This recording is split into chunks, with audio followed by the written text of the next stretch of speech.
Hai, Assalamualaikum. Hari ni, hari Ahad, kami ride ke Alostar. Benda tak plan, selalunya memang jadi. Ya, manis satu persembahan.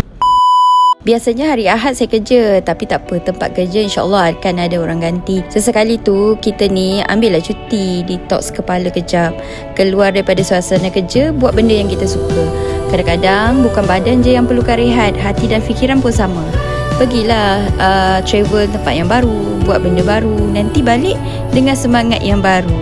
Betul tak? Kita bagai cahaya halus yang tersesat dalam langit tak bertepi, terapung di antara mimpi dan realiti, mencari bentuk untuk saling mengerti. Aku hanyalah serpihan komet sunyi, melintas tanpa destinasi. Kau hadir seperti kabus galaksi, membalut luka tanpa bunyi. Okey, ni kami sampai dah ke destinasi kami, Restoran Hijau Kuning. Kalau daripada Hospital Sultanah Bahiyah, lebih kurang 10 minit rasanya. Dekat sini ada banyak lauk-lauk kampung. Yang ni tengoklah pilihan-pilihan ulam-ulaman dia.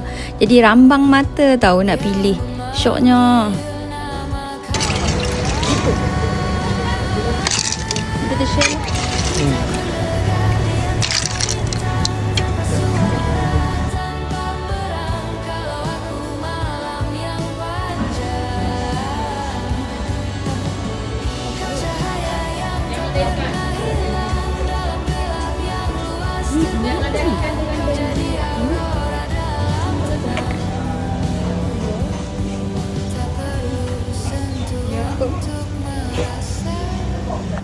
Kami ambil ikan haruan goreng, ulam-ulaman, lepas tu ada siput masak lemak, kerabu rebung dan juga urat keting. Jemput makan semua.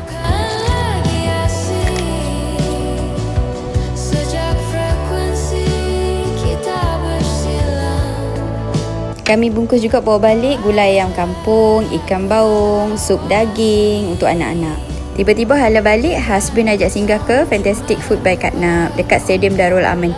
Benda ni tak plan pun. Sebenarnya husband nak cari ubi telampung dekat kedai, tapi sebab tahu diorang ada dekat event ni, jadi kami singgahlah sekejap. Yang ni barang baru, husband belikan 2 minggu lepas, Ulanzi Foldable Selfie Stick.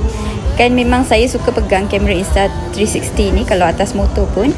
Jadi ini lebih mudah sebab bila kita boleh fold dia, kita tutupkan, senang, kecil, masuk dalam beg. Sangat memudahkan lah. Sesiapa yang berkenan boleh tengok dekat showcase saya. Inilah yang husband cari, kedai Bang Nun ubi telampung. Yang ni makanan warisan, kami nak cuba. Gula tebu. Ya, manis satu persembahan. Manisan ni boleh makan dengan cendol, dengan pulut, dengan pengong.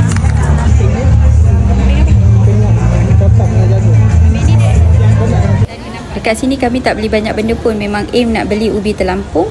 Lepas tu singgah sat beli emping jagung tadi tu, sata dengan ayam kelapa laut. Sampai jumpa lagi di next video. Biar ia